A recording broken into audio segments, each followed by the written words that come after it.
भगवान की मूर्ति का खंडित होना किस बात का संकेत? जानें वास्तु के अनुसार उपाय।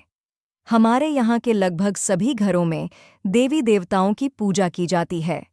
पूरी श्रद्धा के साथ भगवान की पूजा करने से व्यक्ति उन्हें प्रसन्न करता है और उनका आशीर्वाद प्राप्त करता है।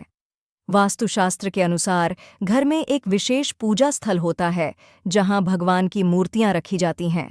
अक्सर पूजा के दौरान या अन्य कारणों से मूर्तियां टूट जाती हैं। इसका क्या मतलब हो सकता है और इन टूटी हुई मूर्तियों के साथ क्या किया जाना चाहिए? आइए जानते हैं। घर में खंडित मूर्तियां लाती हैं नकारात्मकता। घर में खंडित मूर्तियां रखने से नकारात्मक ऊर्जा बढ़ने लगती है। परिणाम स्वरूप घर में ऐसी घटनाएं घटित होती हैं जो हमारे जीवन को प्रभावित करती हैं। टूटी हुई मूर्तियां नकारात्मक ऊर्जा को आकर्षित करती हैं और घर का माहौल खराब होने लगता है। खंडित मूर्ति किस बात का संकेत? अक्सर ऐसा होता है कि घर में रखी भगवान की मूर्तियां बिना छुए या टकराए ही किसी कारण से गिरकर टूट जाती हैं।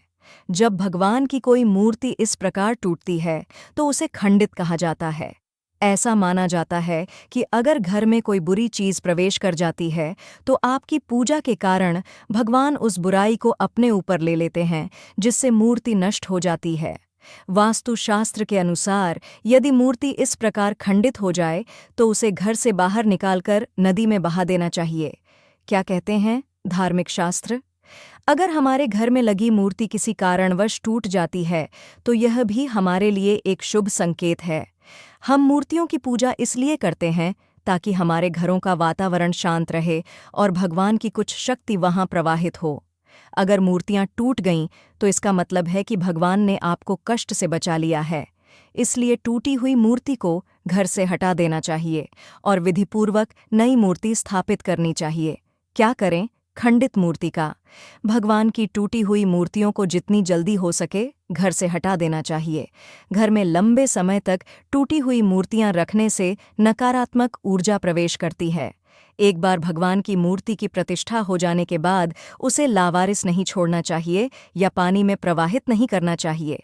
ऐसी मूर्तियों को नज़दीकी मंदिर या पुजारी को दे देना चाहिए जो इनका उचित उपयोग करेगा। वहीं जिन मूर्तियों की प्राण प्रतिष्ठा नहीं हुई है उन्हें जल में या किसी पवित्र स्थान पर विसर्जित कर देना चाहिए। यह भी याद रखें कि अगर आपके घर में मूर्तियां या फ्रेम वाली तस्वीरें हैं तो अपने घर या पूजा कक्ष में टूटे फ्रेम वाली तस्वीरें रखने से बचें।